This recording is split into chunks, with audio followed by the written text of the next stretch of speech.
checar un análisis de, bueno, un análisis de los datos. Entonces, como les comentaba, para realizar nuestro análisis de los datos, lo que requerimos es una ANOVA. Ese análisis de varianza nos va a permitir interpretar los datos. El que vamos a ver el día de hoy es el ANOVA de una vía. Como les comentaba, solo es cuando estamos comparando, por ejemplo, únicamente los tratamientos, o también podemos tener uno si estamos comparando únicamente los jueces. Ya si nosotros vamos incrementando nuestras comparaciones, vamos a tener diferentes niveles de ANOVA. Ahora, lo que necesitamos para realizar nuestro análisis de varianza es resolver la tablita que nosotros tenemos aquí. En esta tablita, si se acuerdan lo que habíamos visto en la clase pasada, en un análisis de varianza vamos a analizar primero la variación entre los grupos, es decir, realizamos el promedio de cada uno de nuestros tratamientos y lo comparamos entre el promedio de todos los tratamientos. Es como uno que nosotros tenemos primero y otra dentro de los grupos en donde comparamos digamos que toda la variación entre todos los grupos. Ahora, para el análisis entre tratamientos o entre muestras o como queramos llamarle, primero requerimos la suma de cuadrados. Esta suma de cuadrados va a ser de la suma de los tratamientos, como les comentaba. Aquí tenemos que realizar la variación entre el promedio de todas nuestras muestras menos el promedio de cada muestra menos el promedio de todas las muestras que tenemos y multiplicado por la cantidad total de mediciones que tenemos. Y por ejemplo, en nuestro caso tenemos, no sé, 9 jueces, entonces estas serían nuestros 9 jueces y depende de cada uno de los jueces que nosotros tengamos. Para el análisis de nuestros grados de libertad, lo que requerimos es I. De acuerdo a lo que habíamos visto con el modelo de ANOVA, ese I corresponde a la cantidad de tratamientos que tenemos. Si, por ejemplo, evaluamos 5 muestras, el I serían 5 muestras. Y para la suma cuadrada, lo único que hacemos es la división entre la suma de cuadrados de los tratamientos entre los grados de libertad de los tratamientos, que es la ecuación que tenemos aquí. Y después para los grupos, igual la suma, como les había comentado, va a ser la suma de todos los errores que tenemos, pero considerando todas las muestras que tenemos. En este caso, lo que se evalúa es cada muestra que nosotros tenemos menos el promedio del promedio de cada tratamiento. Y todo eso elevado al cuadrado, y ya esa es nuestra suma de cuadrados del error. Ahorita lo vamos viendo adecuadamente. Y la diferencia de grados de libertad, en este caso del error o de los grupos, va a ser la resta del número total de los datos que tenemos menos 1, menos el K. En este caso, K también lo podemos ver como R, que es el que tenemos aquí abajo. Ese va a ser la cantidad de jueces que nosotros tenemos. Entonces sería la cantidad de jueces que tenemos menos 1, y ese va a ser el total de nuestros grados de libertad del error. Y para determinar la media cuadrada del error, lo que requerimos es dividir la suma de cuadrados del error entre los grados de libertad del error. Y finalmente, en este caso, la suma total, la suma de cuadrados total sería la suma de tanto de tratamientos como de nuestros errores. Y en el caso de los grados de libertad, va a ser el total de nuestros datos menos 1. ¿A qué me refiero el total de nuestros datos? Sería la multiplicación de todos nuestros jueces por todos nuestros tratamientos. Y finalmente se determina con todo esto que ya medimos el valor de F. ¿Cómo lo determinamos? Con la división de tratamientos entre el error.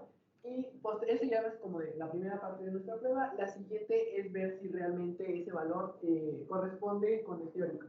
Para ello nosotros proponemos un intervalo de confianza. Si por ejemplo nosotros decimos del 95%, lo que requerimos es ir a tablas y buscamos el valor de F a un 95%, dependiendo de la cantidad de jueces que tenemos y de los grados de libertad que tenemos.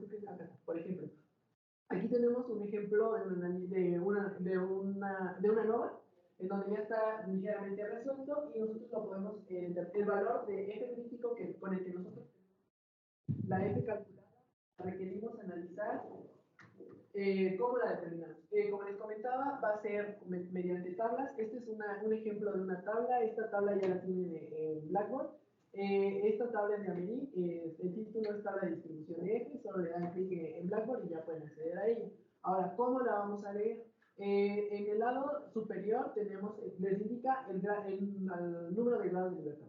En este caso, ese número de grados de libertad no les dice para qué corresponde. Este corresponde para los grados de libertad de las muestras o tratamientos, que sería el que tienen, por ejemplo, en esta tablita que tenemos, sería el que tenemos en la parte superior, que sería I-. es el que tenemos aquí, por ejemplo, en este caso es 3. Y el que viene a un costado, el que tenemos de este lado, sería el total, bueno, dentro de los grupos, que en este caso sería el n-1 menos k-1. Entonces, ese sería el que nosotros estaríamos evaluando. Entonces, lo único que haríamos, por ejemplo, en este caso es 3 y 20. Entonces buscaríamos 3 y 20. Entonces, donde intersecte 3 y 20, ese sería nuestro valor de F, que en este caso es ligeramente parecido al que el Excel. Ahora, ¿cómo lo podemos determinar con Excel? Por ejemplo, que no tengamos esta tabla, pero tenemos Excel. Lo que podemos hacer es colocar una fórmula. La fórmula sería igual a this.f.in y ya se coloca la probabilidad. Si, por ejemplo, nosotros queremos el 95%, pondremos 0.05 y ya esa sería nuestra probabilidad. Después, el primer valor nos indica que es grado de libertad 1. Ese grado de libertad 1 sería el que está en la parte superior, que en este caso es el de los tratamientos de cada una de las muestras. Y después el grado de libertad correspondiente al del error. Entonces, nada más se busca cuál es el correspondiente al del error y ya ese es el que nosotros tendremos que ir determinando. Y ya ese valor, ya que lo tenemos, lo vamos a comparar con el que nosotros determinamos. Entonces, comparamos si el valor de F que nosotros tenemos de tabla o con hoja de Excel es menor que el F calculado, entonces nosotros podríamos concluir que hay diferencias significativas entre medias. Por lo tanto, tenemos que hacer una prueba para ver cuál es el valor, nuestro parámetro más alto, cuál es el más bajo, o sea, en cuáles tratamientos nosotros podemos o no tener diferencias significativas, y ya tendríamos que hacer una evaluación con esto. ¿Dudas de esto? ¿No? ¿El valor de F es 3.22? Ajá, este cambia. Por ejemplo, aquí dice que es de 3.10 con tablas. Ese es el crítico. Ajá, ese es el crítico. ¿Pero el valor de F? Ah, el valor que, por ejemplo, en esta tablita, suponiendo que ya nos haya dado todo bien, aquí tenemos calculado, el calculado es este 3.22. Entonces, por ejemplo, este, si es 3.22, como es superior a 3.09, nos indica que este es mayor que el valor crítico. Por lo tanto, tendríamos que proceder a un análisis de medios. Ok, ¿y cómo se calcula eso? Ah, este es el cálculo con esta ecuación que tenemos. Sí, porque sí. Entonces, nada más, digamos que lo único que checamos ahorita fue esto, pero este se calcula con toda la tablita de NOVA que nosotros tenemos. Aquí tenemos que proceder a un análisis de medias. Entonces, para el análisis de medias se aplica lo que les había yo dejado de tarea, que, bueno, ahorita se los doy rapidísimo. Pero de todos modos, la tienen que subir. Hay diferentes formas en cómo nosotros podemos comparar las medias. ¿Cómo las podemos comparar? Aquí viene un listado de muchas comparaciones que nosotros tenemos que hacer. Cada uno de estos parámetros también se puede conocer como algunos rangos. Los más conocidos o los que pueden encontrar, por ejemplo, en Unitab es el de LCD, el de Tukey y el de Downrange. En este caso, esos tres, lo único que hacen es que ustedes estiman un parámetro dependiendo de los valores que tienen. Por ejemplo, aquí el MSE sale de la NOVA, bueno, de la tabla de la NOVA. El N también lo podemos encontrar como R, que habíamos visto que era la cantidad total, por ejemplo, de todos los jueces que tienen. Y cada uno se va a diferenciar porque requieren de ciertos parámetros. Si checan, por ejemplo, en el de LCD, requieren un parámetro de T. Ese parámetro de T lo tenemos que determinar con ayuda de una tabla. Por ejemplo, aquí dice la tabla G8 del libro de Mahoney. Entonces, también, por ejemplo, en el caso de Tukey, igual requiere de un valor de Qmax, que igual se tiene que determinar con ayuda de unas tablas. Entonces, este valor que les da, ya que lo buscan en tablas, ahorita vamos a ver cómo se determina, lo buscamos en tablas y el valor que nos da completamente se compara entre la resta de cada una de las medias. Por ejemplo, si tenemos 4 tratamientos, hacemos una resta entre el primero y el segundo y comparamos con el valor que nos da acá. Si nos da mayor al que nos está dando este rango, lo que nosotros podríamos decir es que hay diferencia significativa entre las muestras. Entonces, al haber diferencia significativa, por ejemplo, correspondería la letra A. Pero si vemos que no hay diferencia significativa, A para uno y B para otro. Pero si vemos que no hay diferencias significativas, entonces todos serían A. Entonces, dependería de qué es lo que estaríamos viendo de cada uno de estos parámetros. Estas son algunas tablitas de cómo lo podemos ir viendo. Ahorita lo vamos a ir viendo en el ejercicio. El ejercicio para que nos dé tiempo de realizarlo. Entonces, este ejemplo es igual un análisis estadístico de ordenamiento, específicamente de dulzura.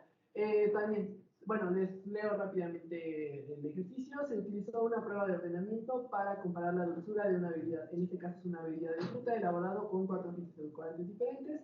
También se utilizaron 8 panelistas, los cuales clasificaron las bebidas usando el cuestionario que tenemos en la parte de abajo.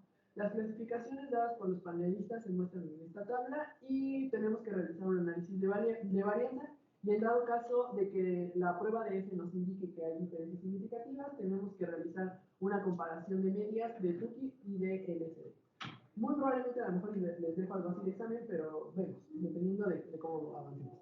Entonces, lo que nos dice el cuestionario, aquí más o menos ya fue describir cómo lo tenemos que leer, como lo habíamos visto, la prueban cada una, indican su dulzura, ¿no? Cuál es menos dulce y cuál es más dulce. Ahora, en este caso, los datos que tenemos son los siguientes. Cada uno nos muestra a los jueces y cada uno es la muestra que nosotros tenemos que analizar. Entonces, nos vamos a ir a Excel para realizar nuestro análisis de varianza para ver si hay o no diferencias entre las muestras.